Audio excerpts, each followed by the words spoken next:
Tonight, we are going to follow the life of a man whose name has outlived nearly everyone he ever knew. He was a country doctor in the south of France, a maker of pills and a watcher of stars, and yet his name became a single word that people whisper whenever the future feels uncertain.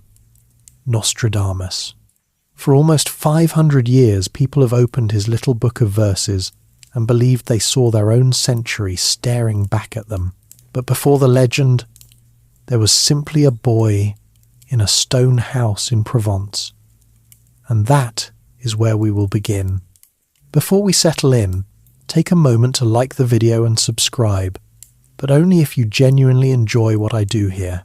It means more than you know. And if you feel like it, leave your location and your local time down in the comments. It is a quiet pleasure to know that someone in another city, in another hour of the night, is lying still and listening to the very same story. It helps other sleepless people find their way here too. So let your shoulders drop. Let the room go soft and dim around you. There is nothing you need to do for the next little while except follow along as we drift gently back 5 centuries into the warm light of southern France, into the early life of Michel de Nostredame. He was born in the town of Saint-Rémy-de-Provence in the south of France in the year 1503. The exact day is a small mystery, the kind that often clings to people who become famous long after they are gone. Some records say the 14th of December, others the 21st. It hardly mattered to anyone at the time, because no one had the slightest reason to think this particular infant was worth remembering. He was one of at least 9 children, and in those years children were many and certainties were few. His father was a man named Michel de Nostredame, sometimes called Jacques. He was a grain dealer and a notary, which was a respectable and useful trade. A notary drew up contracts, recorded sales, witnessed agreements, and kept the dull but vital paperwork of ordinary life in order. It was the sort of work that made a family comfortable without ever making it grand. The Nostradames were not nobility. They were the solid, literate middle of their town, the people who could read and write when many around them could not. There was, however, something in the family's past that they did not advertise. Only a generation or two earlier, the family had been Jewish. Michel's grandfather, a man remembered by the name Guy Gassenet, had converted to Catholicism around the middle of the 1400s. When he was baptized, he took a new Christian name, Pierre, and a new surname, Nostradame, which means Our Lady, taken from the saint's day on which his conversion was made official. It was, in a sense, a complete change of identity. A family name carried for generations was set down, and a new one was picked up like a coat at the door. This was not a casual decision. Spain and parts of France in those years were not kind places for Jewish families. The pressure to convert was constant and often brutal, and conversion was frequently the price of staying, of keeping a home and a trade and a future. So the family chose to blend in. They became, on paper and in church, devout Catholics. But a converted family was rarely allowed to forget where it came from. Their neighbours remembered, the authorities remembered, and later in his life, when Michel had become famous, his enemies would remember too, and they would use it against him. For now, though, none of that touched the child. He grew up in a town wrapped in the soft, dry landscape of Provence, a place of olive trees and low hills, and a sky that seemed to go on without effort.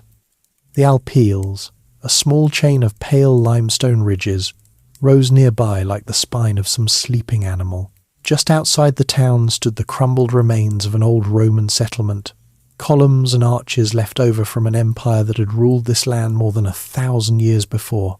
A boy growing up there would have walked past the ruins of one vanished world on his way to school in another.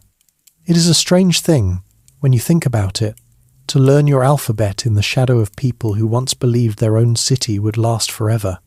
The Provence of his childhood was warm and agricultural, a country of vineyards, wheat fields, and small walled towns.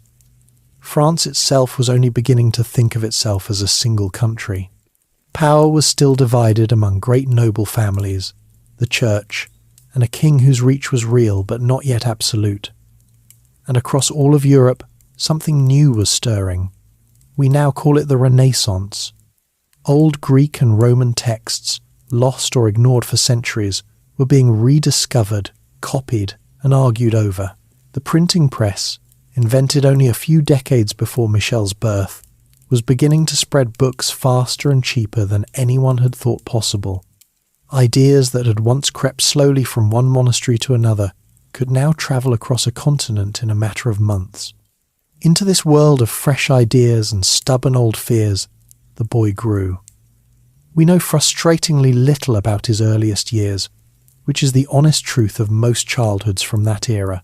The poor left no records at all, and even comfortable families left only fragments.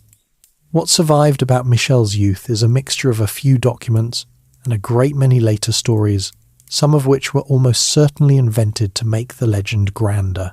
One of those persistent stories says that he was taught by his mother's grandfather, an old scholar named Jean de Saint-Remy.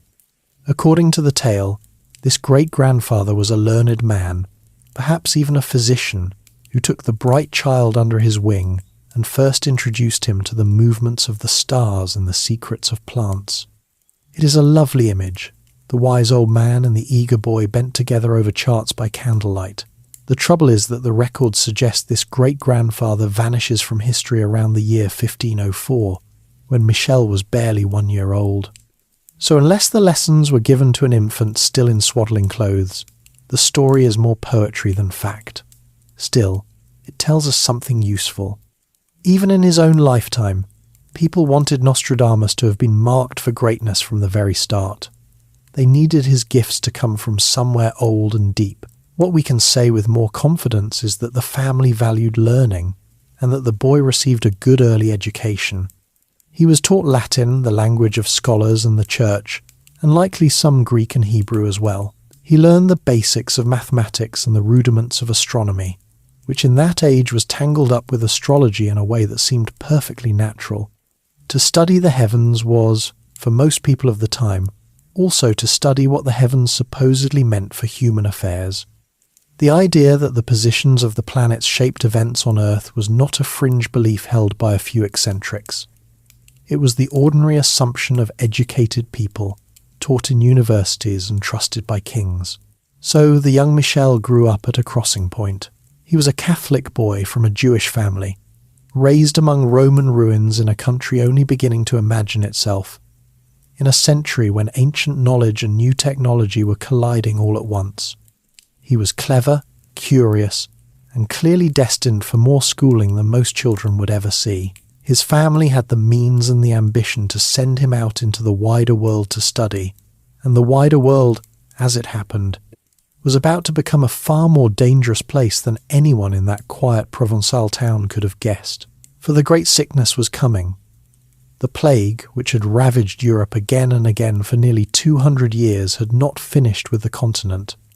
It would return in his lifetime, again and again, and it would shape the entire course of his career. The boy who would one day be famous for foretelling disaster would first have to live through a very real one and learn, through failure and grief, what it meant to stand at the bedside of the dying. But all of that was still years away. For now, he was simply a child of Saint-Remy, learning his letters under a wide blue sky, with a family name barely a generation old, and no idea at all of the strange immortality waiting for him. The scholar of Avignon. When Michel was around 14 years old, his family did for him what ambitious families had always done for a promising son. They sent him away to be educated properly, to the city of Avignon, a short journey north along the Rhone Valley but a whole world apart from the quiet streets of Saint-Remy. Avignon was not an ordinary town. For most of the previous century it had been one of the most important cities in all of Christendom, because for nearly 70 years the popes themselves had lived there rather than in Rome. A great fortified palace still loomed over the river, its bare stone walls thick enough to survive a siege, a reminder that this had once been the working capital of the Catholic Church. By the time young Michel arrived, the popes had long since returned to Rome, but Avignon remained a centre of learning, law, and clergy. crowded with scholars, priests, lawyers, and students. For a boy from a country town, walking into it for the first time must have felt like stepping into the middle of the world. He enrolled at the University of Avignon to begin his studies, the first steps toward a respectable academic life. The teaching there followed the pattern that had shaped European education for centuries. A young student began with what was called the trivium, 3 subjects considered the foundation of all serious thought. The first was grammar, which meant mastering Latin so thoroughly that one could read, write, and argue in it as easily as in one's own tongue. The second was rhetoric, the art of speaking and writing persuasively, of arranging an argument so it would actually convince someone. The third was logic, the discipline of reasoning step by step without contradicting yourself. Together, these were meant to build a mind that could think clearly and express itself well.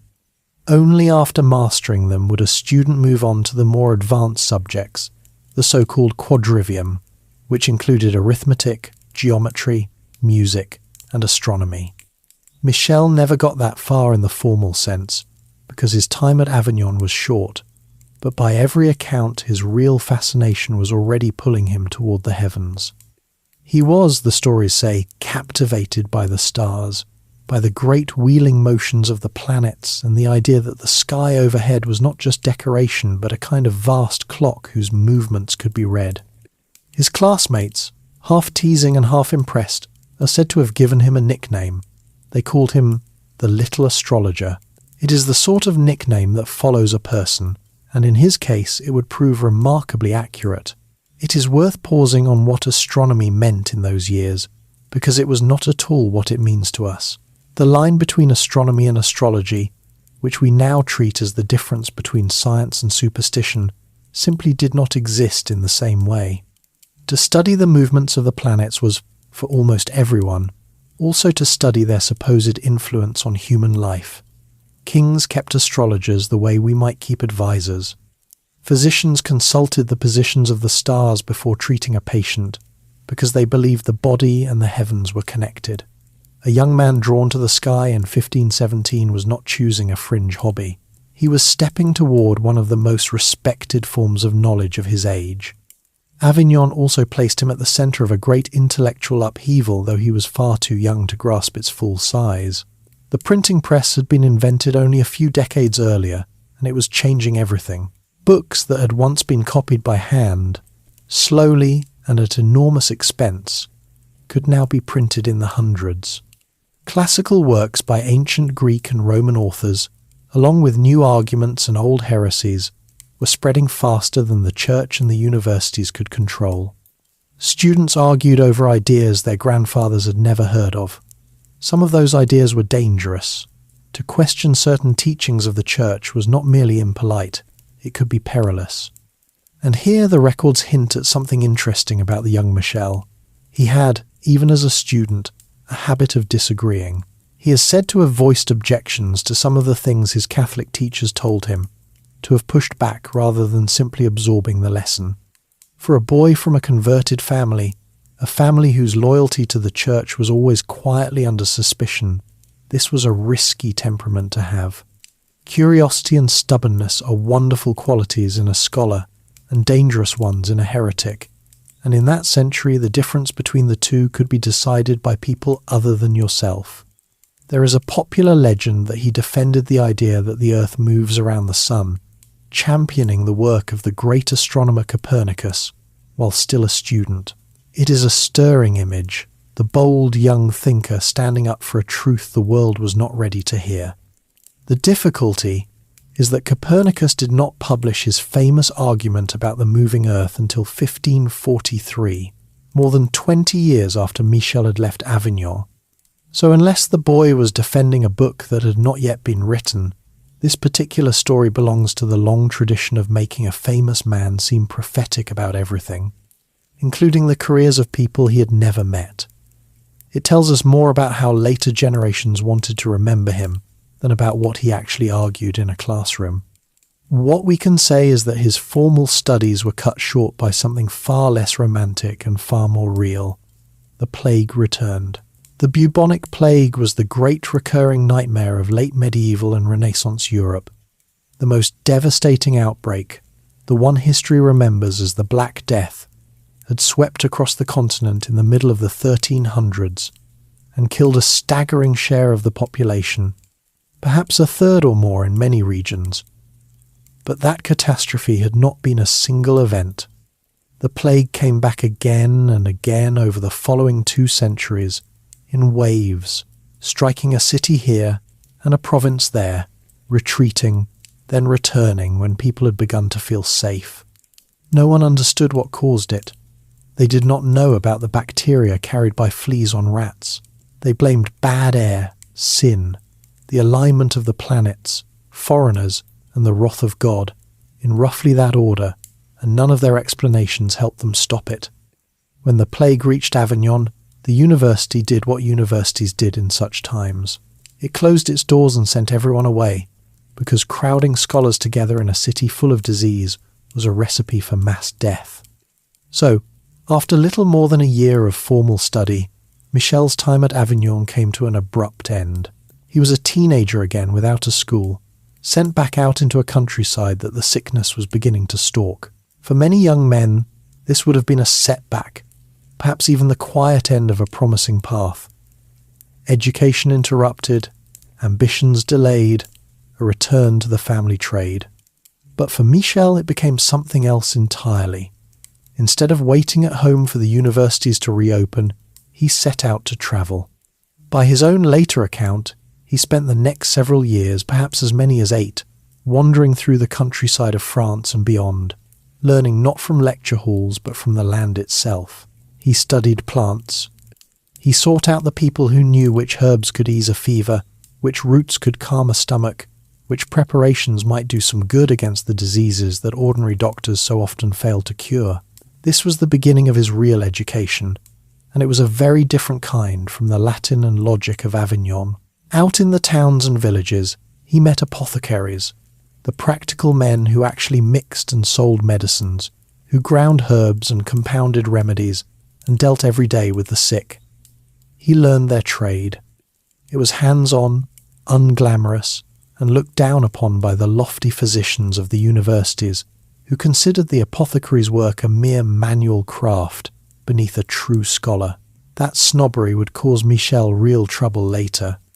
But for now, he was absorbing something the university could never have taught him, which was direct practical knowledge of disease and the substances people used to fight it. He was also, though he could not have known it, walking straight toward the defining crisis of his profession. The plague that had closed his school was not finished. It would follow him through the towns of southern France for years to come. The young man who had once been teased as the little astrologer was about to become something far more grim and far more useful, a doctor moving from one stricken town to the next, standing in rooms where the air itself was thought to carry death, trying to save people whom most other healers had already given up for lost. The classroom was behind him, the open road, the sick bed, and the long apprenticeship of failure and discovery lay ahead. Montpellier and the great sickness. After years on the road, Michel was no longer a boy. He had grown into a young man with a practical knowledge of medicines that few university scholars could match, and around the year 1529 he decided it was time to make that knowledge official. He travelled to the city of Montpellier and enrolled in its famous medical school to study for a doctorate in medicine. Montpellier was an excellent choice, and an ambitious one. Its medical faculty was among the oldest and most respected in all of Europe, a place where the study of healing had been taken seriously for centuries. Here is something worth knowing as you drift off tonight.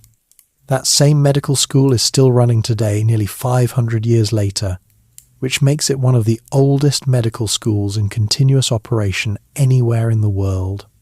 The lecture halls Michel walked into had already been teaching doctors for generations before he arrived, and they would go on teaching them long after he was gone. The medicine taught there, however, would look very strange to us now.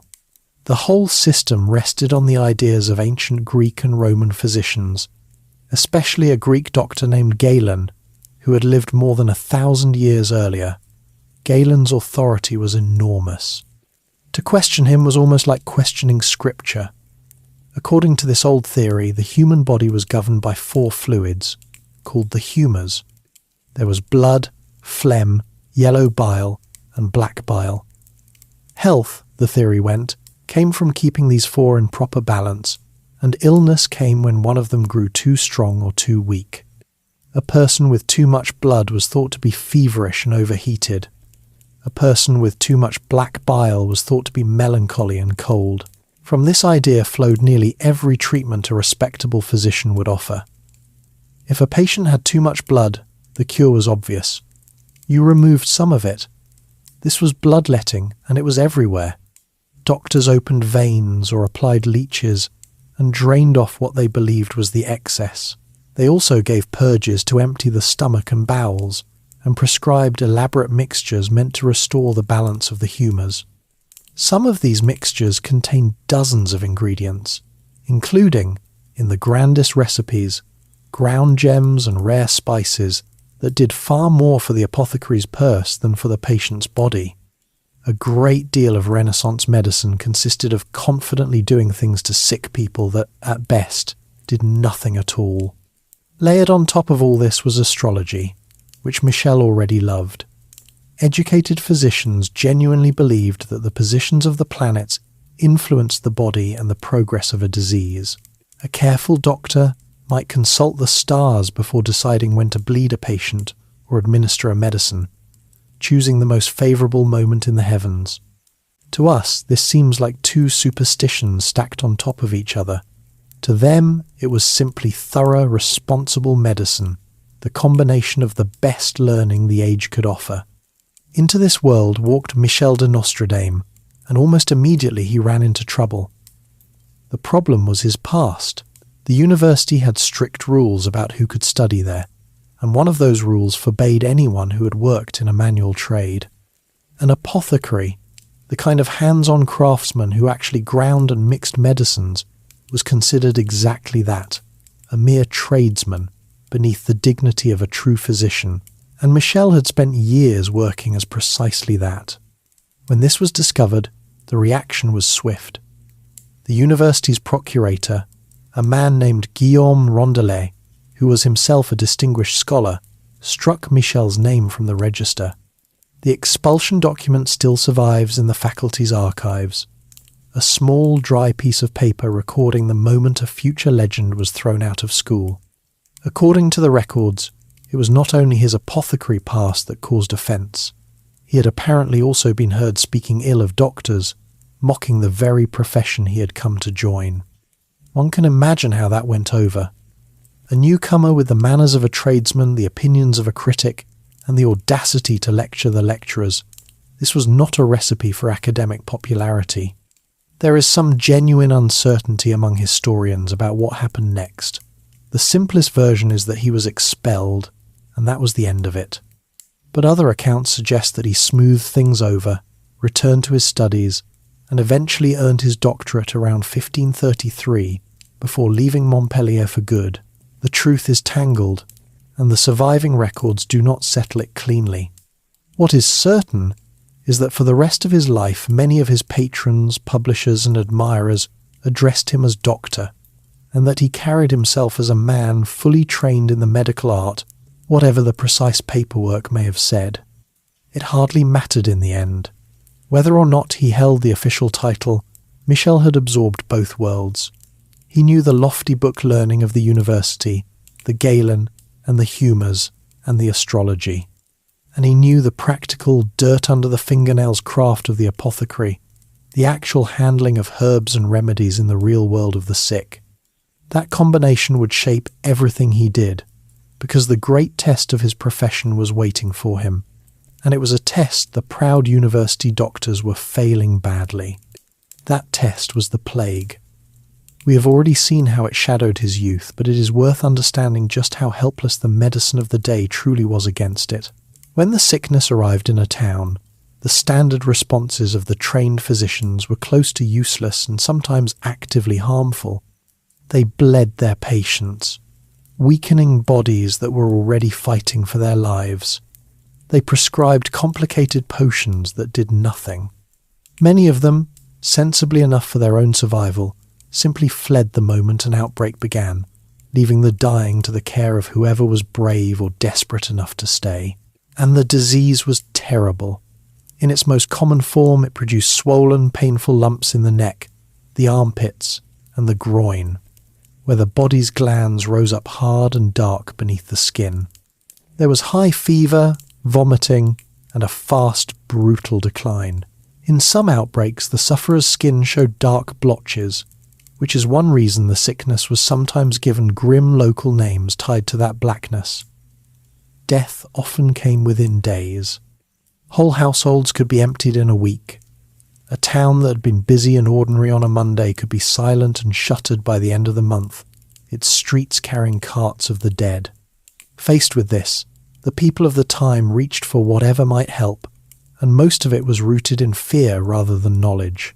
They burned aromatic herbs and fires in the streets, believing the disease travelled through foul air. They carried bundles of sweet-smelling flowers and spices pressed to their faces, hoping the pleasant scent would keep the bad air out. They fled the cities for the countryside whenever they could. Some turned to prayer and processions, others to scapegoats and cruelty, blaming outsiders and minorities for a catastrophe no one understood.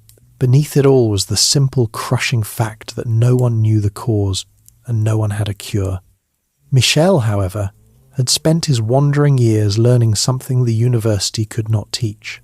He had studied which plants seemed to genuinely help, and he had paid attention to the practical conditions around the sick. While he shared many of the false beliefs of his time, he also leaned toward methods that, by accident or instinct, were closer to being useful. He favoured cleanliness. He distrusted the heavy bloodletting that other doctors loved.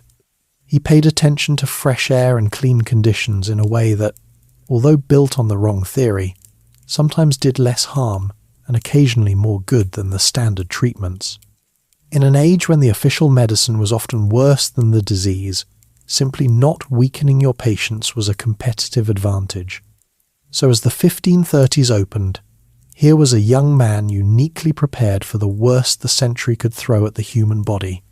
He had the credentials, or at least the bearing, of a university physician. He had the hard, practical skill of an apothecary. He had a temperament that questioned received wisdom, for better and for worse. And he had a country full of plague waiting to test all of it. He would not have to wait long. The sickness was coming back, as it always did, and this time it would carry him toward both the greatest professional triumph of his early career and the deepest personal tragedy of his entire life. The road from Montpellier led directly into the heart of the Great Dying, and that is where we go next, the Rose Pill Doctor.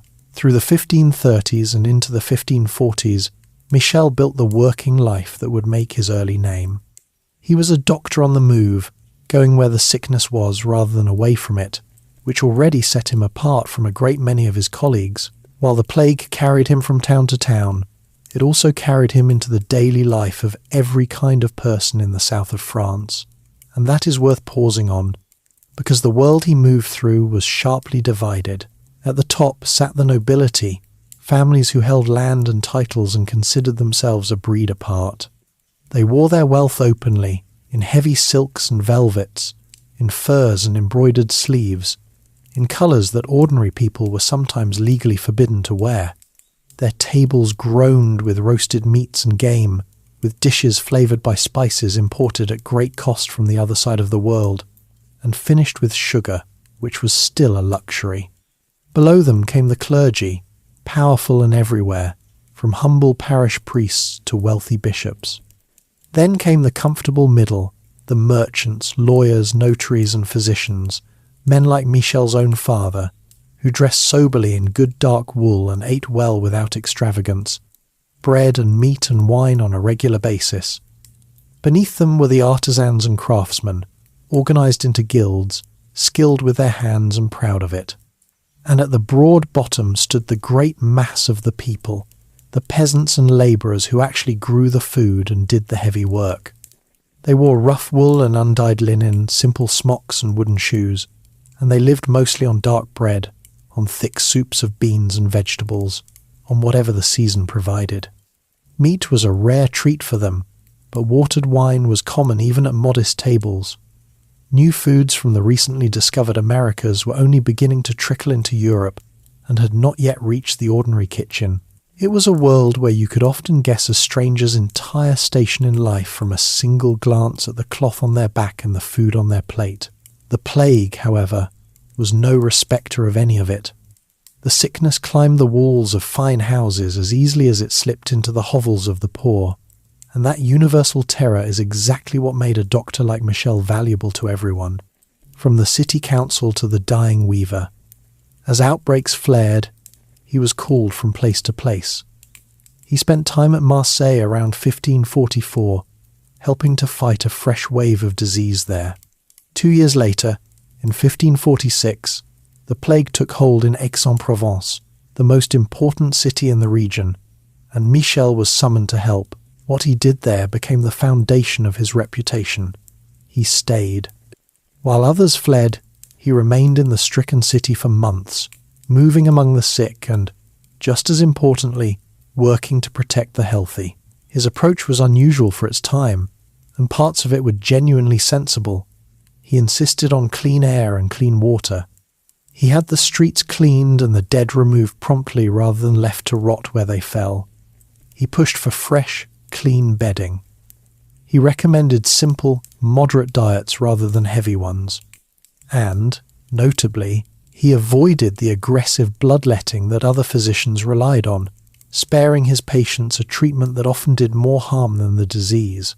But the thing people remembered, the thing that attached itself to his name, was the rose pill. This was his special remedy, a small lozenge he prepared from a mixture of ingredients ground together into a powder and then pressed with the petals of hundreds of red roses gathered early in the morning before the dew had dried. The recipe called for things like cypress shavings, the root of the Florentine iris, cloves and aromatic woods, all reduced to powder and combined with the crushed roses. The result was a sweet-smelling little tablet. His instructions were specific. The patient was to keep the pill under the tongue at all times, letting it slowly dissolve, never swallowing it whole. Now, did it work? That is a more interesting question than it first appears. Michel believed, as nearly everyone did, that the plague travelled through corrupted air, and that a pleasant, purifying scent could keep that bad air at bay. By that theory, the rose pill was a kind of portable shield against the poison floating in the streets. The theory was wrong. The disease was actually carried by fleas living on rats, something no one would understand for centuries. So the pill almost certainly did nothing to cure anyone who had already caught the plague. It smelled lovely, and it did not involve draining the patient's blood, which by the standards of 16th century medicine already made it one of the more advanced treatments on offer, and yet there may have been a sliver of accidental wisdom in it. Rose petals happen to be rich in vitamin C and other nutrients, so a patient sucking on them all day was getting a small dose of something that genuinely supports the body.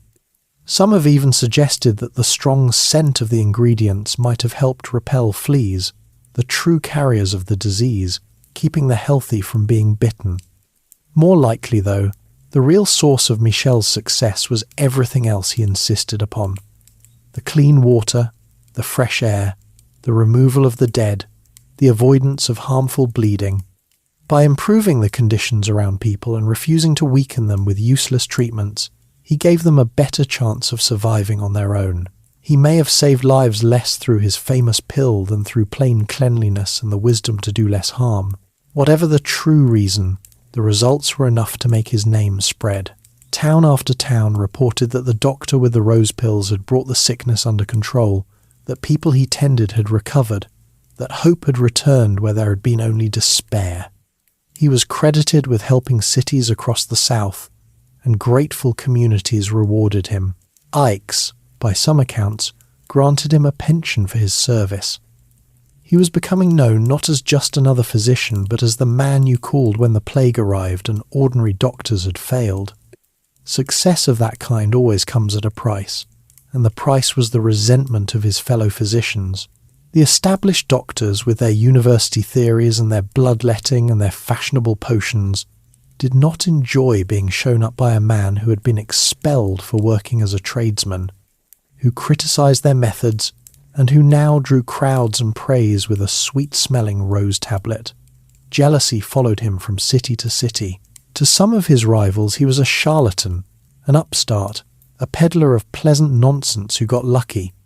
The fact that his patients kept surviving did little to soften their opinion, because nothing irritates an expert quite like being outperformed by someone he has decided to look down on.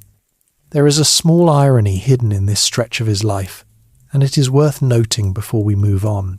The very experience that made Michel a celebrated healer also planted the seeds of a much stranger career. Spending years surrounded by mass death, watching whole towns empty out, seeing the helplessness of the learned profession in the face of catastrophe would shape how he thought about the future and about fate. A man who has stood in that much dying, again and again, does not come away unchanged. The doctor who tried to push back against disaster with roses and clean water was slowly becoming someone preoccupied with disaster itself, with what was coming, with the patterns that seemed to govern when the world turned cruel. He was also accumulating the practical material of his later fame. The knowledge of herbs and preparations that he had gathered over all these years would eventually find its way into a book, a treatise on cosmetics and the making of preserves and jams, a thoroughly practical work that, somewhat surprisingly for a man now remembered as a prophet, became a bestseller in its own right. The same hands that ground rose petals into plague pills would later write recipes for face creams and fruit conserves. It is a useful reminder that before he was the mysterious seer of legend, he was a working man who knew exactly how to make a marketable product. But this productive, respected, rising life was about to be shattered. For all his skill, for all the towns he had helped, the plague was about to come for the one place no remedy could protect, his own home. The doctor who had saved so many strangers was about to face the limits of his art in the most personal and devastating way possible, and the loss that followed would break the life he had built and send him wandering once more. The loss that broke him. The life Michel had been building came apart not on the road but at home. In the early 1530s, while he was still establishing himself as a physician, he had settled for a time in the town of Agen, in the southwest of France. It was a pleasant place to be a young doctor of growing reputation. Agen was home to one of the most celebrated scholars of the age, a brilliant and famously difficult man named Julius Caesar Scaliger, a humanist whose learning drew admirers from across Europe. Michel was one of them. The two men struck up a friendship, drawn together by their shared appetite for knowledge, and for a while Michel must have felt he had arrived. He had skill, he had connections, he had the company of one of the great minds of the day. He also took a wife. We know remarkably little about her, not even her name with certainty, which is a quiet sadness in itself. The records that survive give her name differently in different places, and history has largely lost her. What we do know is that they married, that they had 2 young children, and that for a few years Michel had the ordinary precious thing that most people spend their lives wanting: a home, a family, a future that looked settled. Then the plague came to Agen. This is the cruelest turn in his whole story, and it needs no exaggeration to land. Michel de Nostredame, the doctor whose name was beginning to mean hope in the face of the sickness, the man who would later be summoned to save whole cities, could not save his own wife and children. The disease took all 3 of them. The healer stood in his own house and watched his family die of the very thing he had devoted his career to fighting. And there was nothing in his herbs, nothing in his rose pills, nothing in all his learning that could stop it. We have no record of his private grief, no letter pouring out his heart, and given the man he became, perhaps that is fitting. But we can see the wreckage it left in the public facts of his life, because the loss did not stay private. It destroyed his reputation. The logic of the time was brutally simple. If this celebrated doctor could not even keep death from his own door, what good were his treatments to anyone else? Patients fell away. Trust evaporated. The argument that he had been merely lucky, the whisper of his jealous rivals, suddenly sounded a great deal more convincing. A physician's reputation rests on the belief that he can help, and that belief, in his case, had just been buried with his family. The disasters arrived in a cluster, as they often do. His late wife's family, it seems, turned on him and went to court to demand the return of her dowry, the money that had come with the marriage. The friendship with the great Scaliger, that proud and quarrelsome man, soured into open hostility. Whatever the cause, the two former companions became bitter enemies, and a powerful friend turned into a powerful adversary. In a small town, the falling out of two prominent men is everybody's business, and it cannot have helped Michel's collapsing standing. And then came the most dangerous blow of all, the one that touched not just his livelihood but his life. Sometime around 1538, Michel made an offhand remark that would nearly destroy him. The story goes that he passed a craftsman casting a bronze statue of the Virgin Mary, and that he criticised the work, saying something to the effect that the man was making devils, meaning only that the figure was ugly and badly made. It was the kind of careless, slightly arrogant comment a sharp-tongued man might make without thinking twice. But these were not times for careless words about holy images, someone reported him. The remark was carried to the officers of the Inquisition, the church's machinery for hunting out heresy, and Michel was summoned to answer for it before the authorities at Toulouse. For most people, this would have been frightening. For Michel, it was far worse than for most, and he knew it.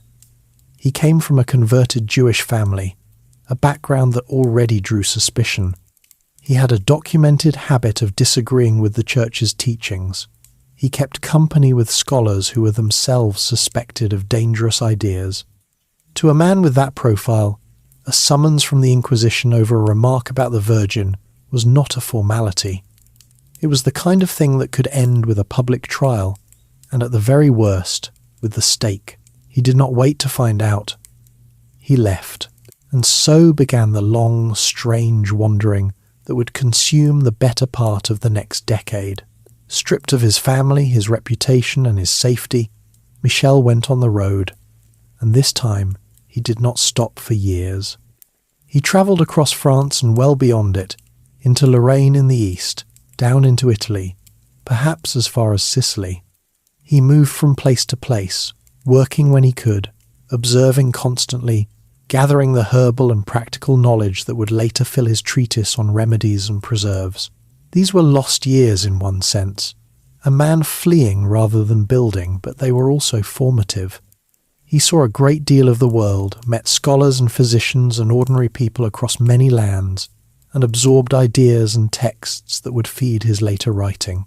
It is from this restless period that one of the most famous legends about him comes, and it is worth telling, even though it is impossible to verify.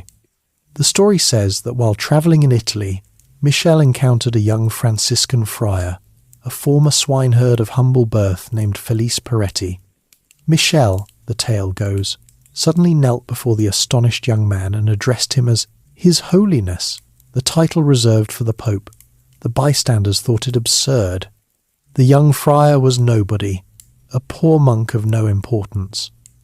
And yet, many years later, long after Michel himself was dead, that same Felice Peretti was elected Pope, taking the name Sixtus V. Whether the meeting ever happened, no one can prove, and the story has all the polish of something improved in the retelling. But it captures how, even in his own century, people had begun to weave the idea of uncanny foresight around him. Something was indeed shifting in Michel during these wandering years. The grief he carried, the helplessness he had felt at his family's bedside, the years of watching the sickness sweep through town after town, all of it seems to have turned his mind toward larger questions. He had spent his life trying to push back against catastrophe one patient at a time, and catastrophe had won, in the most personal way imaginable. A man who has learned painfully that he cannot prevent the worst from happening may begin instead to think about whether he can at least see it coming. The fixation on the future, on prophecy, on the hidden patterns behind the rise and fall of fortune, did not appear out of nowhere. It grew, slowly, in the soil of loss. By the middle of the 1540s, he had drifted back into Provence, his homeland, and the timing brought him straight back into the work that would partly restore him. The plague was raging again, and a doctor of his experience, whatever his recent troubles, was too useful to waste.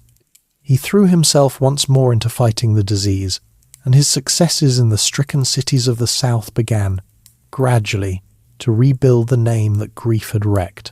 The man who had lost everything was slowly becoming respectable again, useful again, sought after again. But he was not the same man who had married hopefully an agent all those years before. He had been broken and reassembled into something more guarded, more inward, more preoccupied with fate. He had learned that fame is fragile, that the church is dangerous, that the future cannot be trusted to spare anyone, no matter how skilled. These were hard lessons, and he had paid for every one of them. What he needed now was a place to stop running, a town to settle in, a household to rebuild, a roof under which he could finally turn from the road toward the strange new work taking shape in his mind. He was about to find it, in a quiet Provençal town called Salon, where a wealthy widow and a small upstairs study would give him, at last, the stillness in which to become the person the world would remember. A new life in Salon. In 1547, after years of grief and motion, Michel finally stopped. He chose to settle in a small town called Salon de Provence, a modest place about 22 miles from where he had been born. It was not a grand city. It sat on a dry, stony plain, in a region so short of water that farming was a constant struggle. But it was quiet, it was familiar, and it was far from the courts and the inquisitors who had made his life so dangerous. For a man who had spent the better part of a decade running, a quiet town on a dusty plain must have looked very much like peace. That same year he married again. His new wife was a widow named Anne Ponsard, sometimes known by the affectionate nickname Gemelle, which carried the sense of a twin or a little double. She was well off, the kind of comfortable match that gave a man stability, and she brought property and standing to the marriage. After the catastrophe in Agen, Michel was rebuilding his life from the foundations up, and Anne was the cornerstone of it. The house they lived in still stands in Salon today, preserved as a museum so that visitors can walk through the very rooms where he would do his most famous work. It was a solid townhouse, the home of a respectable, prosperous man, with space enough for a growing family and a private room upstairs where its owner could shut the door and be alone with his books. And the family did grow. Anne gave him 6 children over the following years, 3 daughters and 3 sons. The daughters were named Madeleine, Anne, and Diane. The sons were César, Charles, and André. The eldest, César, would become important to his father's legacy in a way none of them could have foreseen, because he grew up to be a writer and painter who would record his father's life and guard his memory. The portrait many people picture when they imagine Nostradamus, the bearded face with the steady, faraway eyes, was painted by this son. It is a strange kind of immortality, to be remembered through the brush of your own child. So this was the new shape of Michel's life. A second wife, a house full of children, a settled home in a peaceful town. He was no longer the wandering doctor chasing the plague across the south of France. He had become a fixture of his community, a man of property with a reputation that had recovered from its lowest point. He continued to practice medicine and to trade on his knowledge of remedies, and he ran what amounted to a small business in cosmetics and preserves, selling the very recipes that would soon appear in his best-selling treatise. He was, by the standards of his town, a success. He even involved himself in the practical improvement of the region, in a way that shows a side of him far removed from prophecy. The plain around Salon was famously parched. Water was the great limiting factor on everything, and an engineer named Adam de Crapon was organising an ambitious project to dig a canal that would carry water from a distant river across the dry land turning useless ground into farmland. Between the years 1556 and 1567, Michel and his wife invested in this scheme, buying a small share, roughly 1 part in 13, of the enterprise.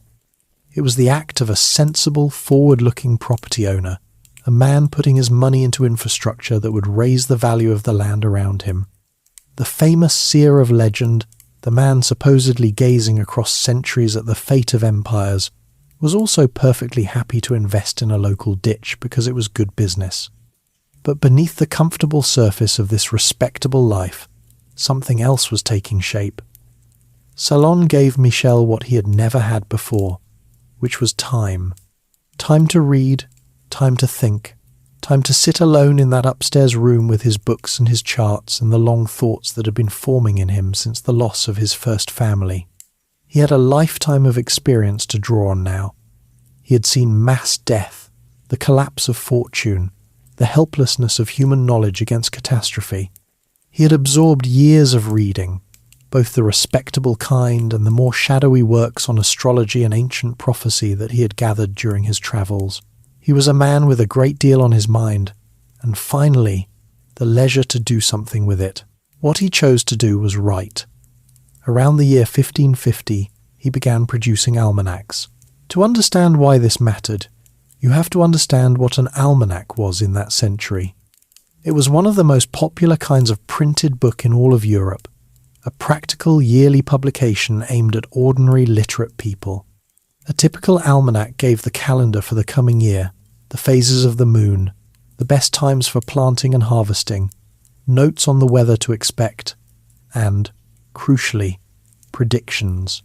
People genuinely wanted to know what the year ahead might hold. Would the harvest be good or bad? Would there be war or plague or peace? Astrology was the accepted tool for answering such questions, and an almanac maker who combined a calendar with confident forecasts about the year to come was offering exactly what the public wanted to buy. Michel turned out to be very good at it. His almanacs found an eager audience, and he began publishing them regularly, year after year, for the rest of his life. It was at this point, in print, that he began to formalize the famous version of his name. Michel de Nostredame, the working doctor, became Nostradamus, the Latinized, authoritative-sounding name of an author and an astrologer. The change was deliberate. A man selling predictions to the public benefits, from a name that sounds learned and a little mysterious, and Nostradamus is a far better name for a prophet than Michel. This was the turning point of his entire story, though it did not announce itself as one. He did not wake up one morning and decide to become the most famous prophet in history.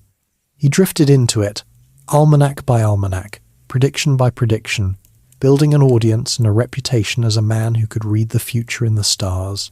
The skills he had gathered over a lifetime, the astrology learned at Avignon, the wide reading of his wandering years, the hard-won understanding of how catastrophe moves through the world, all of it was converging on this new vocation. The doctor was becoming a seer, and the timing could hardly have been better, in a grim sort of way. France in the middle of the 16th century was an anxious place. The country was sliding toward decades of brutal religious conflict between Catholics and Protestants. The crown was uneasy, the future uncertain, the appetite for reassurance and warning enormous. A nation that fears what is coming is a nation that will pay good money to be told what is coming, and Nostradamus was about to offer exactly that, on a scale no almanac had ever attempted. For the yearly almanacs, popular as they were, would soon seem small to him. He was beginning to conceive of something far larger and far stranger, a single great work that would not merely predict the coming year but would reach out across centuries, a vast collection of cryptic verses meant to foretell the entire future of the world. In the quiet of his upstairs study, with his family asleep below him, and the dry plain of Salon dark outside the window, he was preparing to write the book that would carry his name down through every generation that followed. He was about to sit down, night after night, and begin composing the quatrains, the nights in the study. To picture Nostradamus at his real work, you have to imagine the house at Salon after dark. The children are asleep, his wife has gone to bed. The town outside is silent, the dry plain stretching away under the stars. And in a small room on the upper floor, by the light of a single flame, a bearded man in his late 40s sits alone among his books, doing something that even now we only half understand. He has described the scene himself in the very first verses of the great work he was composing. He wrote of sitting alone at night in secret study, of a brass tripod, of a thin flame, of a sense that something was being revealed to him that ordinary reason could not reach. In another verse he described holding a rod or wand in his hand, dipping it into water, wetting the hem of his robe and his foot, and feeling a kind of trembling come over him, a fear, a voice, a presence near at hand. These lines have been pored over for centuries, and scholars have traced them back to an ancient source, a description of how the priests of the old Greek oracles were said to seek their visions. Nostradamus appears to have borrowed the ritual deliberately, casting himself in the role of the ancient seer gazing into the flame and the water, waiting for the future to surface. What was actually happening in that room is, of course, a matter of interpretation. The romantic version, the one his admirers have always preferred, is that he genuinely fell into trances, that visions of distant centuries rose before him, that he transcribed what some higher power showed him. The skeptical version is rather different and, frankly, rather more interesting, because it suggests a man doing something far more clever than simply staring into a bowl of water and writing down dreams. For the truth is that Nostradamus was not just a mystic. He was a deeply read, methodical man, and his prophecies were built out of materials he had been gathering all his life. The first and most respectable of these was astrology. He believed, as nearly all educated people did, that the heavens moved in great cycles, and that the configurations of the planets that had accompanied disasters in the past would, when they came around again, bring similar disasters in the future. So he studied the skies, calculated the movements of the planets across the years and centuries to come, and used them as a framework for prediction. If a certain alignment had once coincided with war and famine, then the return of that alignment far in the future might mean war and famine again. It was prophecy by pattern, the assumption that history rhymes because the stars repeat. His second great source was history itself. Nostradamus was a voracious reader of the past, of the wars and plagues and fallen kings of earlier ages. And one of the quiet secrets of his method, which his more careful readers have long suspected, is that many of his so-called prophecies were really history pointed forward. He took the kinds of things that had always happened, the sieges, the floods, the betrayals, the deaths of rulers, the burning of cities, and he projected them into the future in deliberately vague language. The future, he understood, tends to resemble the past in its general shape, even if not in its particulars. A man who predicts that there will be wars, plagues, fires, and the fall of great men is, over a span of centuries, guaranteed to be proven right, because there are always wars, plagues, fires, and the fall of great men. His third source was the great body of prophetic and religious literature that already existed. There were collections of older prophecies in circulation, anthologies of predictions attributed to saints and sibyls and ancient seers, and Nostradamus seems to have drawn on these freely, reworking and reshaping their warnings into his own verses. He was steeped in the apocalyptic imagery of the Bible as well, the language of coming judgment and cosmic upheaval that gave his writing its weight and dread. He was, in a real sense, an editor and a synthesizer as much as an original seer, gathering the fears and forebodings of his entire civilization and pouring them into a single mould. And here we come to the most important thing about how he worked, which is how carefully he protected himself. Remember, this was a man who had already been summoned by the Inquisition once, who came from a suspect family, who lived in a century when the wrong kind of supernatural claim could get a person burned alive. To claim that you could see the future was spiritually dangerous ground.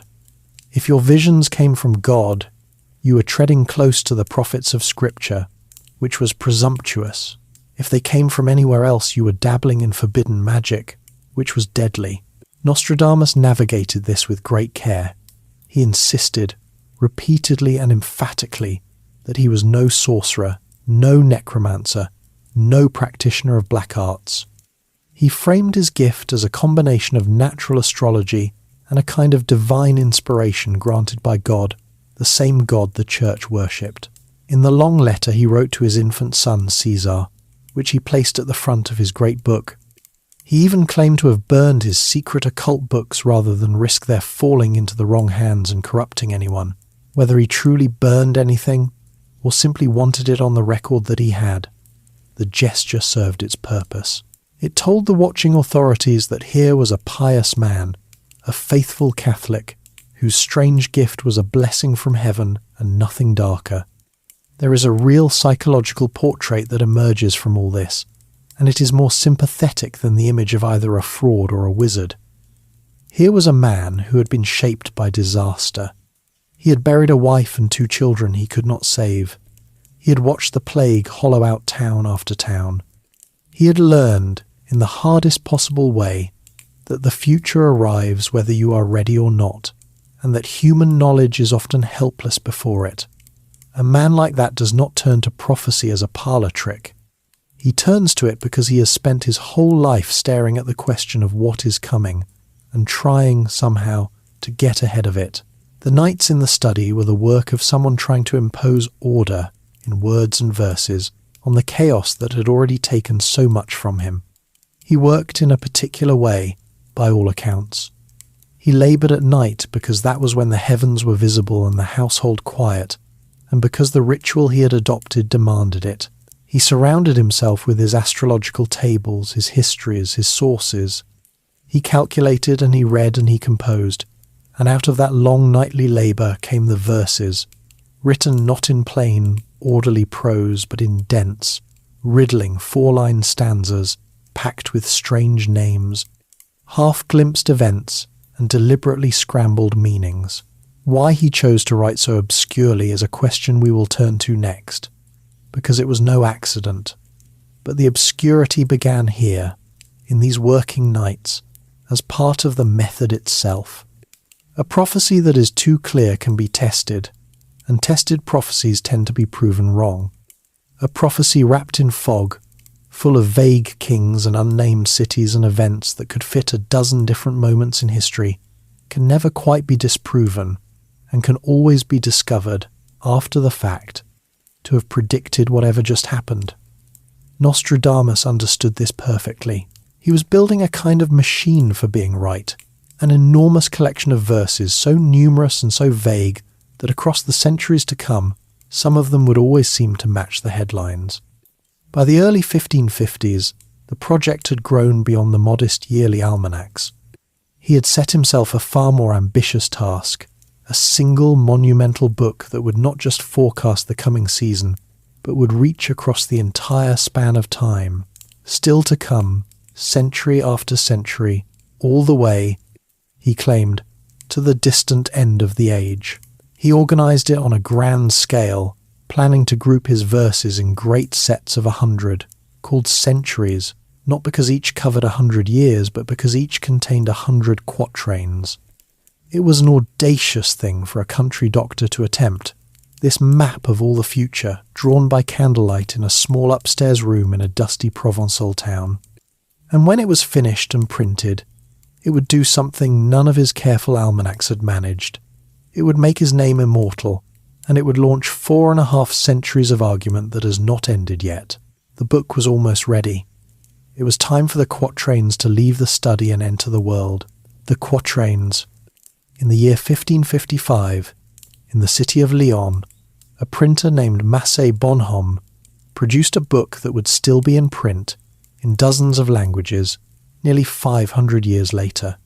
Its title was Les Prophéties, the Prophecies, and its author was the now thoroughly transformed Michel de Nostredame, writing as Nostradamus. It was a slim volume by the standards of its fame, and its first edition did not even contain the whole work, but it was the beginning of something that would never quite end. The structure of the book was as deliberate as everything else about it.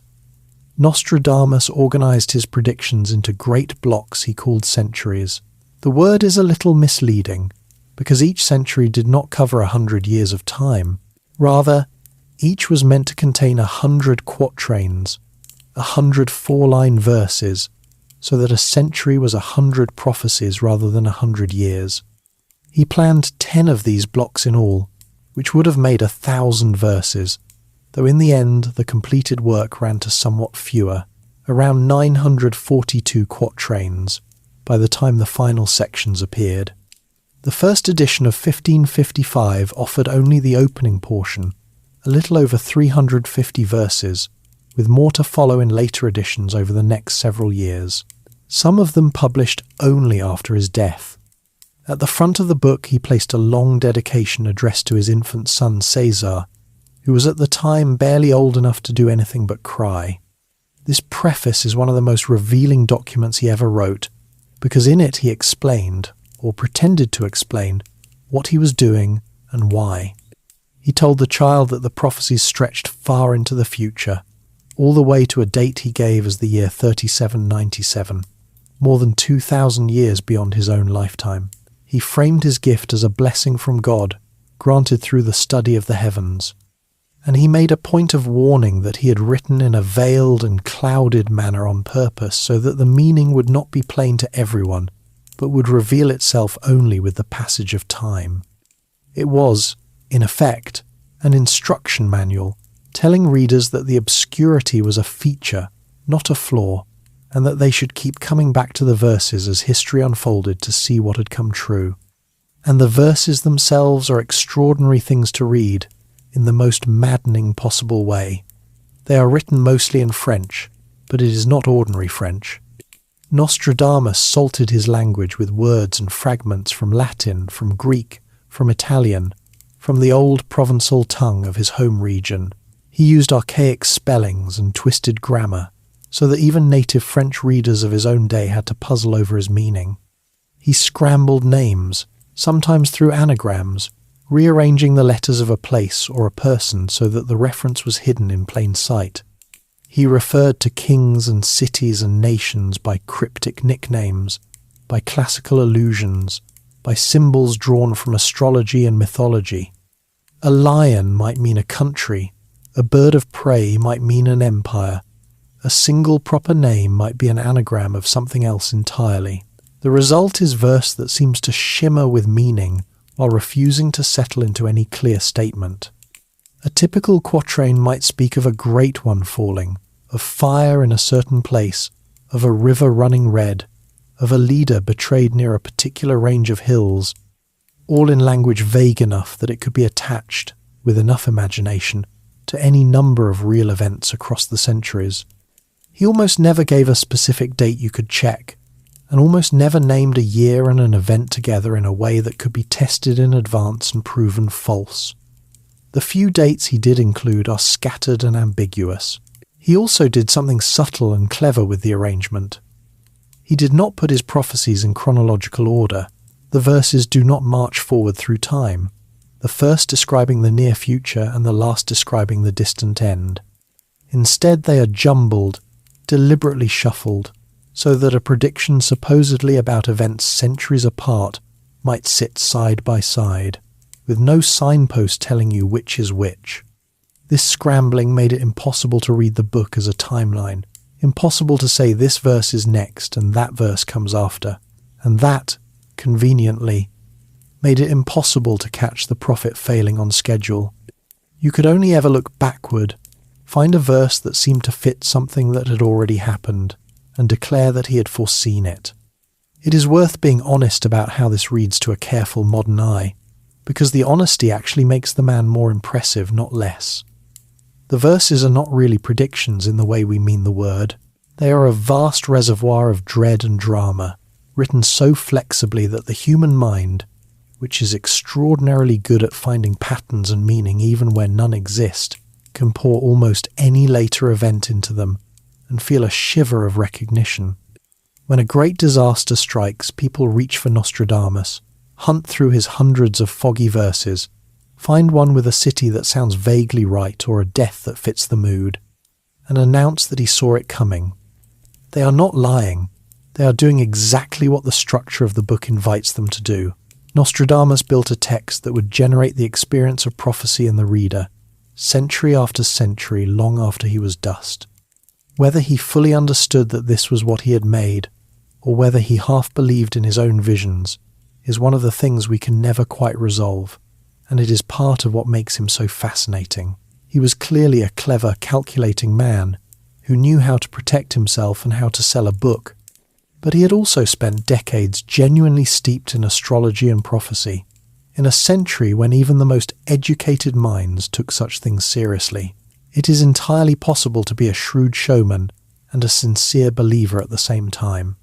Most people who have built lasting reputations on the supernatural have been exactly that mixture, and there is no reason to think Nostradamus was any different. The book did not please everyone. To his critics, and there were many, the obscure verses were proof that he was a fraud, a peddler of meaningless gibberish dressed up as wisdom. Fellow scholars mocked the broken Latin and the tortured grammar. Religious authorities eyed any self-proclaimed prophet with suspicion, since prophecy outside the approved channels of the church was always potentially heretical. A man claiming to read the secret future of the world was making a bold and risky claim, and plenty of people were ready to call him a charlatan to his face. But the criticism did not matter, because the book worked. It sold, it spread. The very qualities that infuriated the scholars, the mystery, the dread, the sense of hidden knowledge waiting to be unlocked, were exactly what drew ordinary readers, and more importantly, what drew the powerful. In an age of religious war and political instability, a book that promised to reveal the shape of things to come was irresistible.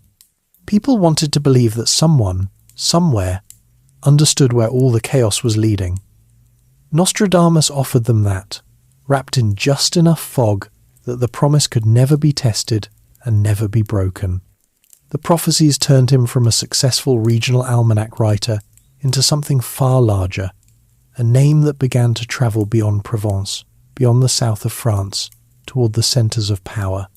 Word of the strange seer of Salon and his book of veiled centuries reached the great houses and eventually the court itself. And at the French court sat one of the most powerful and most anxious figures in the entire kingdom, a queen who took astrology very seriously indeed, who feared for the future of her husband and her sons, and who would soon want to meet the man whose verses everyone was discussing. The little upstairs study and salon was about to receive a summons from the heart of the kingdom. The provincial doctor who had buried his first family and fled the Inquisition was about to be invited into the most dangerous and glittering circle in France, to stand before the Queen and explain what the stars held for the royal line. The quatrains had done their work. They had carried his name all the way to the throne, summoned to the Queen. The summons came in 1555, and it came from about the most powerful and most nervous person in all of France. Her name was Catherine de Medici, and she was the Queen Consort, the wife of King Henry II. She had read Nostradamus's almanac for that year, the one in which he had darkly hinted at threats hanging over the royal family, and she wanted to see the man who wrote such things for herself. Catherine was a remarkable figure, and to understand her interest in Nostradamus, you have to understand where she came from. She was not French by birth. She belonged to the Medici family of Florence, the famous Italian dynasty of bankers and rulers and patrons of the arts, and she had been married into the French royal house as a foreigner, an outsider eyed with suspicion by the proud French nobility. She had spent years unable to produce an heir, which in a queen was close to a crime, before finally bearing a large brood of children. She was intelligent, watchful, and deeply, genuinely superstitious. She took astrology and prophecy with absolute seriousness, kept astrologers and seers about her, and was forever anxious about the fate of her husband and her sons. A queen like that, reading veiled warnings about her own family in a popular book, was never going to simply set it aside. She had to know what the prophet meant. So she called him to Paris, and Nostradamus obeyed, because one did not decline an invitation from the Queen of France. The journey itself was an ordeal. Salon to Paris was a long and difficult haul in those days, the better part of a month on rough roads, and Nostradamus was no longer young. He was past 50, and he was beginning to suffer from the gout that would torment him for the rest of his life, swelling and inflaming his joints and making every mile of travel a misery. He arrived in the capital tired, aching, and by his own admission later, more than a little afraid. The fear was not irrational. Consider his situation as he limped into the orbit of the court. He was a provincial doctor from a converted Jewish family, a man who had already once been summoned by the Inquisition, who now made his living claiming to read the secret future, which was exactly the sort of activity that could be branded as forbidden magic. He had been called to the most dangerous place in the kingdom, the royal court, to explain ominous predictions about the king and his children. If the powerful decided they did not like what he had to say, or simply found him a convenient scapegoat, he could be ruined, or worse. He genuinely feared, he admitted, that he might lose his head. Prophecy, it turns out, is a profession with magnificent benefits and an extremely poor retirement plan, and Nostradamus knew it better than anyone. But the meeting went well, far better than his fears. Whatever passed between the seer and the queen, Catherine came away impressed. She did not have him imprisoned or punished. Instead, she embraced him as a valued advisor. She asked him to do what court astrologers did, to draw up horoscopes for her children, the young princes and princesses on whom the future of the royal line depended. This was delicate, important work. These children were the heirs to the throne of France, and predicting their futures was both an honour and a trap, because a prophet who foretold disaster for a royal heir was taking an enormous risk, while one who promised only glory might later be exposed as a flatterer or a fool. Nostradamus, ever careful, navigated it as he navigated everything, with caution and ambiguity. He gave the queen what she wanted, the sense that the heavens had been consulted on behalf of her children, without committing himself too firmly to anything that could later destroy him. And it worked. He became a fixture of royal favour. Over the following years the relationship deepened. Catherine, who would eventually rule France as regent in the name of her young sons, came to regard him as a trusted figure, and in time she would arrange for him to be given official positions, appointing him a counsellor and physician to one of her sons after that boy became king.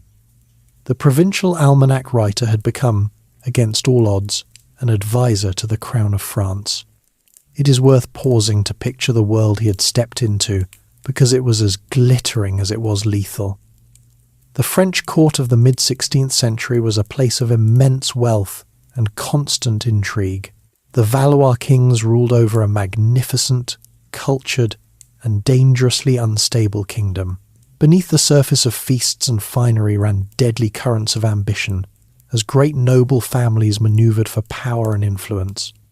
And looming over everything was the gathering storm of religious conflict, the deepening hatred between Catholics and Protestants that would soon tear France apart in decades of civil war. To survive at such a court required not only talent but cunning, a constant awareness of who was rising and who was falling, and the discretion to never, ever say the wrong thing to the wrong person. Nostradamus was not really built for this world, and he knew it. He was a southerner, a commoner, an aging man in pain, more comfortable in his quiet study than in the gilded corridors of power. His presence at court did not please everyone.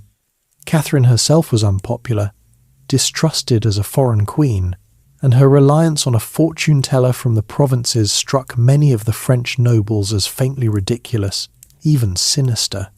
There were mutterings about the queen and her dark interests, whispers that she dabbled in black magic, and Nostradamus as her pet seer was inevitably tangled up in those rumours. To his admirers he was a divinely gifted prophet. To his enemies he was a charlatan at best and a servant of darkness at worst. leeching off the superstitions of an unpopular queen. He did not stay at court permanently. After his business in Paris was done, he returned south, back to Salon, back to his family and his study and the slow, painful progress of his gout. But the connection to the crown had been made, and it changed everything about his standing. He was no longer merely a successful author of cryptic verses. He was the Queen's prophet, a man whose predictions were taken seriously at the very top of the kingdom. His fame, already considerable, now carried the stamp of royal approval, and that approval was a shield. A man favoured by the Queen was far harder for the Inquisition or jealous rivals to destroy. The patronage he had been so afraid of seeking had become his protection, and yet the very thing that secured his fame would soon arrive in the form of a catastrophe he may or may not have foreseen. Among the many veiled verses in his book was one that spoke, in his usual fogged and symbolic language, of two figures in combat, an older one and a younger, of a blow to the head, of eyes pierced, of a cruel death following. At the time it was just one cryptic quatrain among hundreds, no more obviously about the king than any other, but within a few years an accident at the French court would seem to match it so precisely, so horribly, that all of France would gasp, and the name of Nostradamus would be transformed from a popular curiosity into something far more powerful and frightening, a name that meant true prophecy. The king himself was at the centre of it. Henry II, Catherine's husband, was a vigorous man who loved the violent sport of jousting, the armoured contest in which mounted knights charged at one another with lances. It was the kind of dangerous game that kings of that era used to display their strength and courage. No one watching the king ride out in his armour could have known that an ordinary tournament was about to become the single most famous fulfilment of a prophecy in all of European history, and that a verse written years earlier in a quiet upstairs room in Salon was about to be read aloud across a stunned and grieving nation. The accident that would make Nostradamus immortal was coming, and it would arrive on the point of a splintered lance. The king and the splintered lance. The summer of 1559 should have been a season of celebration at the French court. A great peace had been concluded with France's rivals, ending a long stretch of war, and the agreement was being sealed in the old royal fashion, through marriages. 2 such weddings were being marked at once, and the festivities called for the grandest of all noble entertainments, a tournament. For days the court gathered to watch armoured knights ride against one another in the lists, the long fenced track where 2 horsemen would charge with lowered lances, each trying to strike the other from his saddle. King Henry II loved this kind of contest. He was a strong, energetic man in the prime of his life, and he relished the chance to display his courage and skill before his court. On the appointed day he rode out himself, in full armour, to take part in the jousting. He ran his courses well, and then, perhaps unwilling to leave the field, he insisted on one more run against a younger man, a captain of his guard named Gabriel de Montgomery. It was a decision that would echo for centuries. The 2 men charged. Their lances struck, as they were meant to, and ordinarily that would have been the end of it. A clean blow, a moment of impact, both riders thundering past. But Montgomery's lance shattered on contact, and instead of falling harmlessly away, the broken shaft rode upward. A long splinter of wood drove through the visor of the king's helmet, that gilded metal cage protecting his face, and pierced him just above the eye, sinking into his head. Some accounts say it struck the eye itself and the temple, 2 terrible wounds from a single blow. The king did not die at once. That was perhaps the most dreadful part. He was carried from the field, and for the better part of 2 weeks he lay in agony while the finest physicians and surgeons in France laboured over him, helpless. The wound festered. There was nothing they could do. After some 10 or 11 days of suffering, on the 10th of July, 1559, King Henry II of France died of his injuries. A king dead in a jousting accident was shocking enough on its own. But what happened next is the reason we are still telling this story. someone remembered a verse. Years earlier, in the Great Book of Prophecies, Nostradamus had written one of his cryptic quatrains, describing, in his usual veiled and symbolic style, a scene of single combat. The verse spoke of a younger lion overcoming an older one, of a contest fought face to face, of eyes pierced through a frame of gold, of two wounds becoming one, and of a slow and cruel death following the blow. At the time it had been written, it was just one shadowy verse among hundreds, attached to no particular person or date, as meaningless or as meaningful as any of the others. Now, suddenly, it seemed to leap off the page. An older man and a younger one in single combat, a piercing of the eyes, a wound to the head through a cage of gold, which fit horribly well with the king's gilded visor. Two wounds in one, a cruel, lingering death. Line by line it appeared to describe exactly what had just happened to the king, and people across France made the connection. The Seer of Salon, the man the queen had summoned and favoured, had foretold the death of the king himself. The effect was electric. Nostradamus, who had been a famous and somewhat controversial author, became something else entirely in the public mind. He became a true prophet, a man who had genuinely seen the future, whose veiled words concealed real and terrible knowledge. His book, already popular, became essential reading. His reputation soared to heights no almanac writer had ever reached. From this single, spectacular, apparent fulfillment flows much of the awe that still surrounds his name today. Nearly everyone who has ever heard that Nostradamus predicted the future has, knowingly or not, been influenced by the story of the king and the splintered lance. It is worth stepping back, gently, to look at this more carefully, because the truth is more subtle than the legend. The verse does not actually name Henry II. It does not name France, or the year, or the tournament, or Montgomery. It speaks of a lion, a symbol that could mean almost anything, and of combat and a head wound, which are hardly rare in a violent age.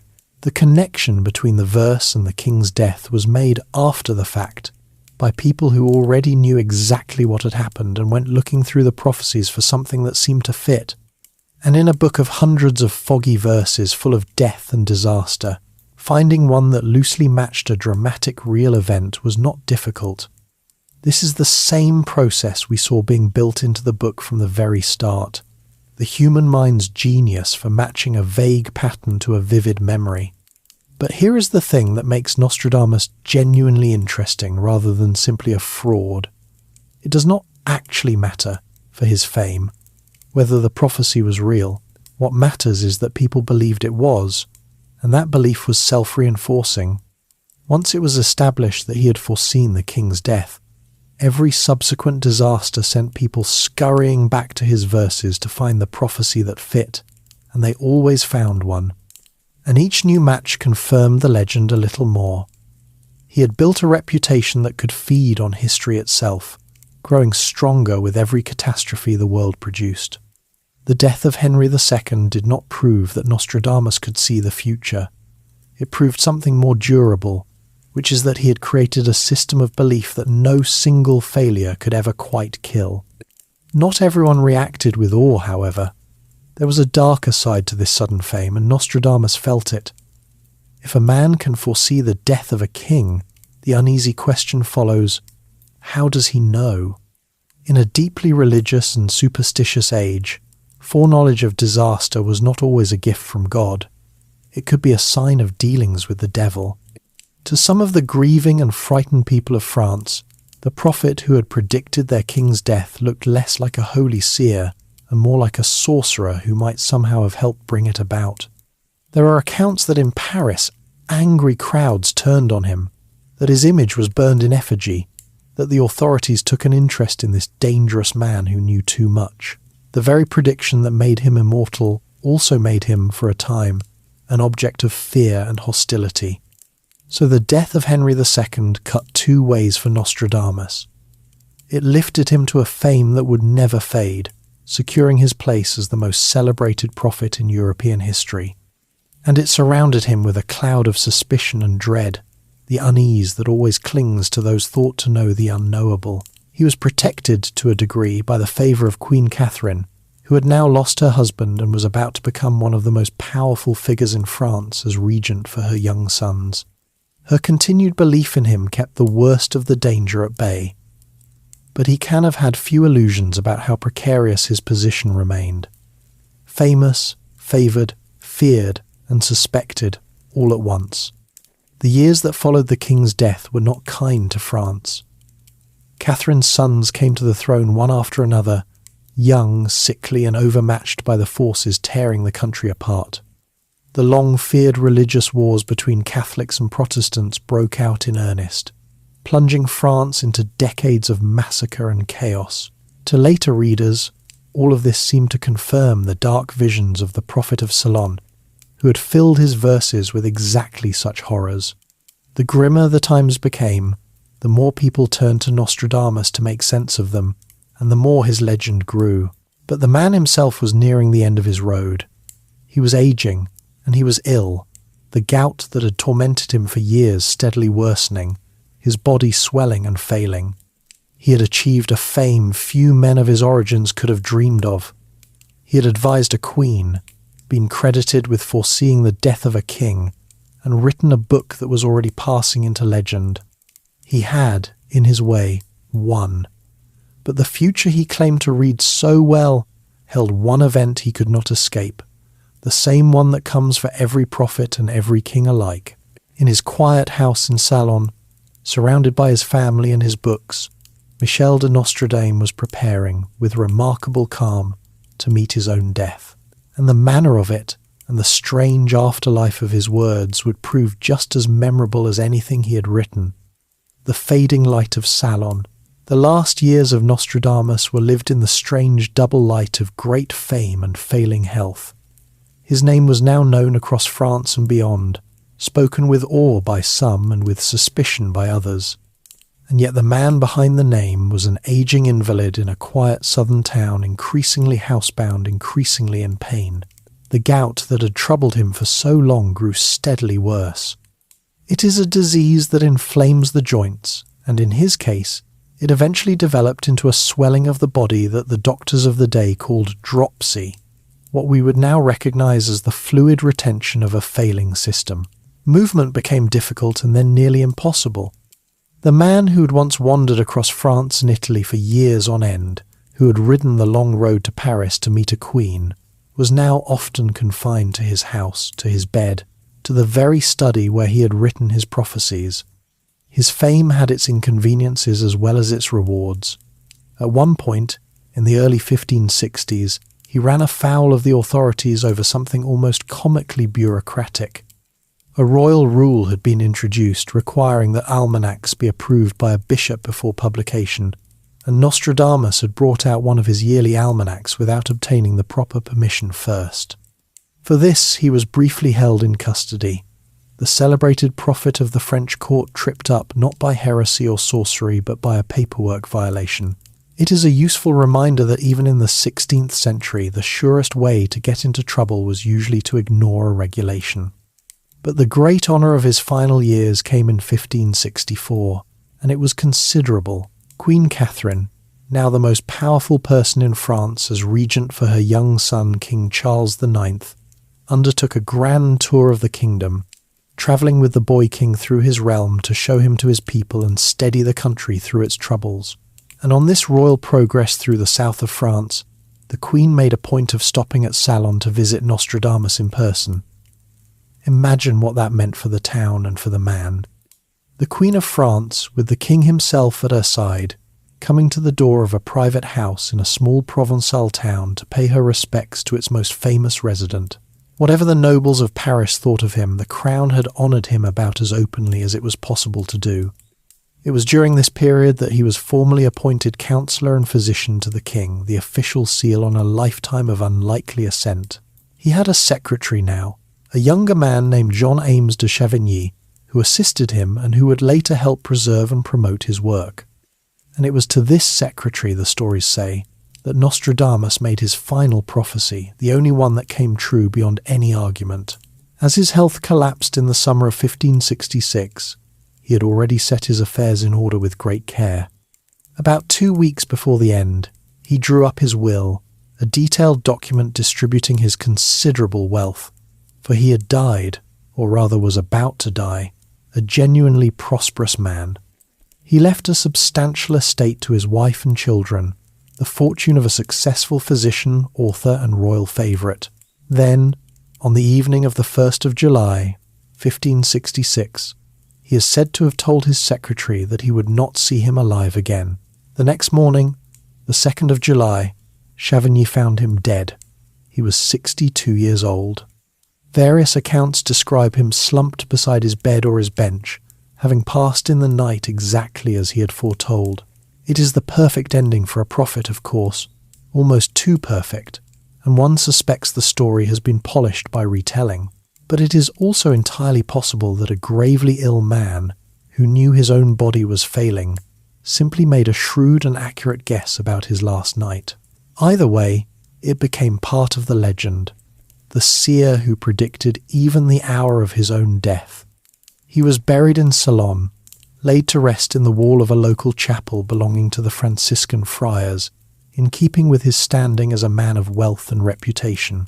And here the story takes one last strange turn, the kind that seems to follow Nostradamus even into the grave.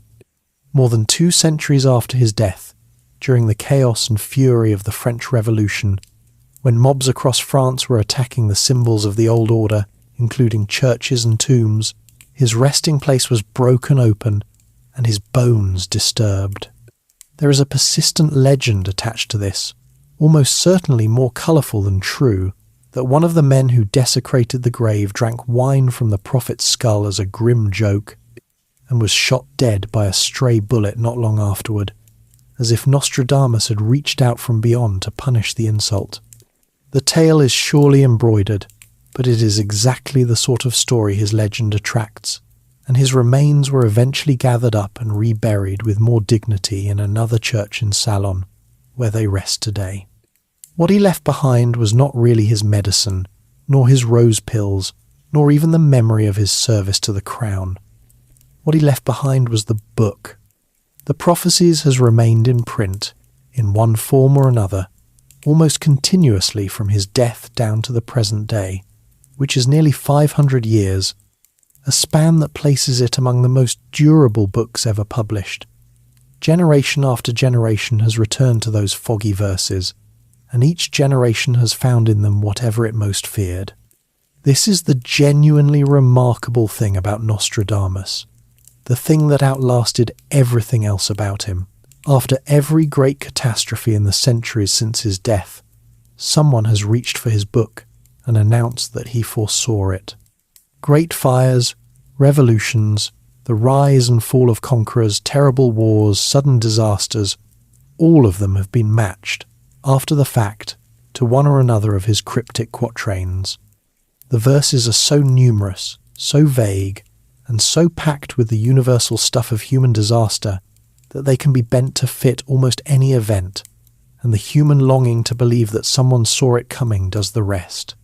He built, perhaps without fully intending to, a kind of mirror in which every anxious age could see its own face. It would be easy to dismiss all of this as mere superstition, and in a strict sense the skeptics are right. There is no good evidence that Nostradamus ever predicted any specific event in advance in a way that could not be explained by chance, vagueness, and hindsight. But to leave it there would be to miss the more interesting truth. The story of Nostradamus is not really the story of a man who could see the future. It is the story of how a clever, wounded, deeply human man, shaped by plague and grief and the dangers of his age, gave voice to something permanent in human nature. Our need to believe that the chaos around us has a hidden order, that the disasters that befall us were written somewhere in advance, that someone, somehow, understood. He was a real person before he was a legend. A boy in Saint-Remy learning his letters beneath Roman ruins. A young doctor who lost everything to the same plague he fought. A wanderer fleeing the Inquisition. A widower who rebuilt his life in a quiet town and sat up at night by candlelight, trying to wrestle the future into verse. The seer of the Queen's court, the man whose name was attached to a king's death. An old man swollen with illness, calmly arranging his affairs and predicting his own last night with a steady hand. He could not actually see the future. No one can. But he understood, better than almost anyone, how badly people want to. And he wrote a book that has been answering that want for nearly 5 centuries. In the end, that may be a stranger and more lasting kind of immortality than any true prophecy could have given him. The doctor who could not save his own family from the plague became, through his words, very nearly impossible to kill. And so the light in the upstairs study at Ceylon finally went out on a summer night in 1566, just as its owner had said it would. But the words he had written there, veiled and waiting, would go on being read and feared and puzzled over, long after the man who wrote them had become exactly the kind of mystery he had spent his whole life studying. Are you still awake? If you have drifted most of the way to sleep by now, that is perfectly all right. There is another quiet journey waiting for you on the screen whenever you are ready for it. Another life and another age to wander through. If you enjoyed this one, feel free to like and subscribe, or to leave a thought down in the comments below. But not tonight. For now, let your body grow heavy and still. Let your breathing slow. Close your eyes, and let the candlelight of Salon fade gently into the dark. Sleep well, and sweet dreams.